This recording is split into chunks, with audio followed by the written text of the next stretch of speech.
السلام علیکم ویار، تو کیسے ہیں؟ الحمدللہ، امید کرتا ہوں سب ٹھیک ٹھاک ہوں گے۔ تو آپ لوگ دیکھ رہے ہیں میرا چینل عشق اسلام۔ تو آج میں جو ہے نا ریئیکشن کرنے والا ہوں ہنسی ٹی وی پر۔ تو ہنسی ٹی وی کا میں بھی خود فرینڈ ہوں، وہ جو ہے نا اچھی اچھی ویڈیو بناتے ہیں۔ تو ویڈیو کا ٹائٹل ہے انبلیویبل قرآن۔ تو آؤ مل کر دیکھتے ہیں۔ قرآن کریم کی سورہ اسراء کی آیت 44 کے اندر اللہ فرماتا ہے کہ ساتوں آسمانوں اور زمین اور جو لوگ اس کے اندر موجود ہیں سب کے سب اس کی تسبیح یا عبادت کرتے ہیں، اور اس کی تمام مخلوقات میں کوئی ایک چیز بھی نہیں ہے جو کہ اس کی عبادت نہیں کرتی، لیکن تم اس کی عبادت کو نہیں سمجھتے۔ بے شک وہ بردبار اور بخشنے والا ہے۔ آج سے 1450 سال پہلے اگر صحابہ کرام میں سے کسی کو یہ آیات سنائی جاتی تو یقیناً وہ اس کو اس طرح سے نہ سمجھ پاتے جیسے آج انسان سائنس اور ٹیکنالوجی میں ترقی کرنے کے بعد ان آیات کے مفہوم کو حرف بحرف سمجھ سکتا ہے۔ اللہ کے الفاظ کہ تم اس عبادت کو نہیں سمجھ سکتے، اس کے پیچھے ایک بہت بڑا راز تھا جو آہستہ آہستہ جب سائنس اور ٹیکنالوجی نے کھولنا شروع کیا تو ہمیں اس کی حکمت سمجھ میں آئی۔ مگر اسے سمجھنے سے پہلے آپ انسانوں کی سب سے بڑی عبادت پر ذرا غور کریں کہ دنیا کے تمام انسان ایک ساتھ اکٹھا ہو کر ایک ہی لباس کے اندر کعبہ میں اللہ کے گھر کا طواف کرتے ہیں۔ یہ انسانوں میں یعنی اللہ کی سب سے بہترین مخلوق انسان کی اجتماعی عبادت کا طریقہ ہے، اور اب ذرا اس کی زمین، سمندر اور آسمان کے اندر موجود مخلوقات پر ذرا غور کریں۔ یہ سب کے سب اسی ایک سرکل کے اندر گھوم رہے ہیں جیسے مسلمان طواف کے وقت اینٹی کلاک وائز اللہ کے گھر کا چکر لگاتے ہیں۔ سب سے حیرت کی بات یہ ہے کہ اگر آج سائنس سے اس کی وجہ پوچھیں تو وہ یہ ایکسپلین کرنے کے اندر ناکام ہے کہ جانور اور انسانوں کے علاوہ باقی تمام زندہ مخلوقات ایسا کیوں کرتی ہیں، اس کے پیچھے آخر کیا لاجک ہے۔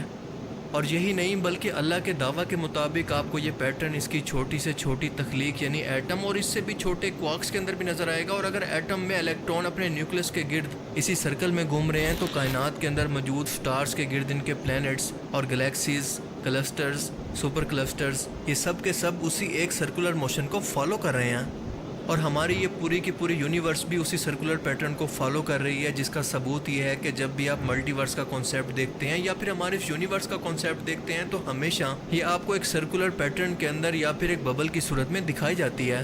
اور اس سرکولر یونیورس کے اندر ایک واحد زمین ہے جہاں پر زندگی کے آثار موجود ہیں، وہاں پر بھی نظر آنے والی مخلوقات ہوں یا پھر نہ نظر آنے والی مخلوقات، ان تمام کے اندر ایک ہی پیٹرن موجود ہے۔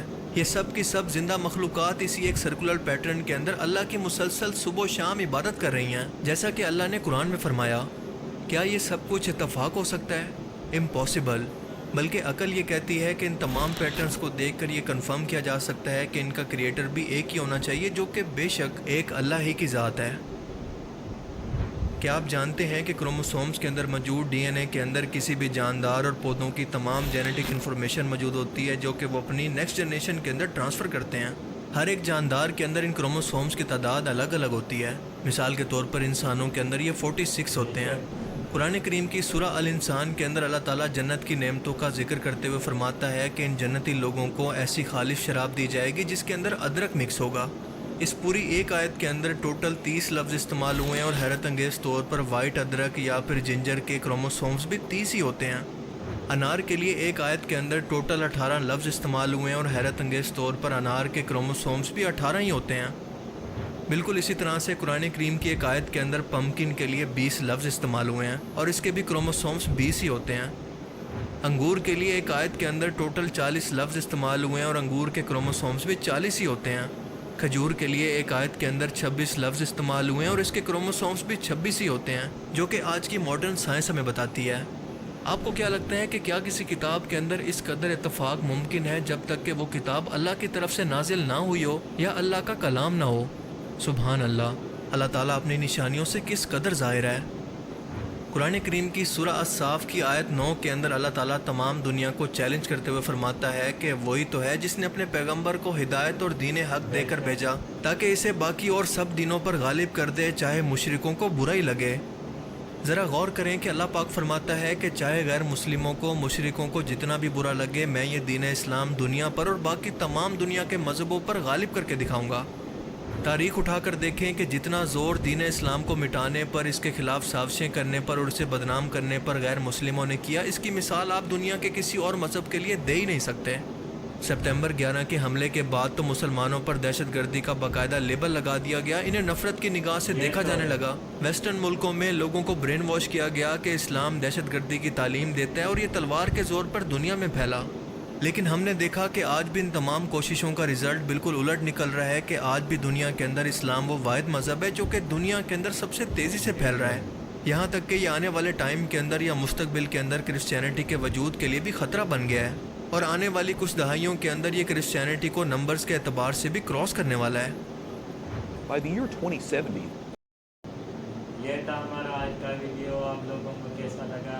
آج کے ویڈیو کا ٹائٹل تھا انبلیویبل میریکل آف جسٹ قرآن۔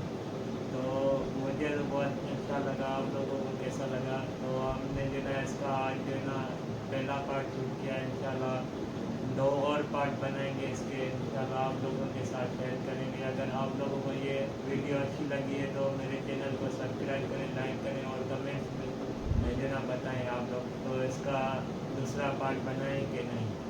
ملتے ہیں انشاءاللہ نیکسٹ ویڈیو میں۔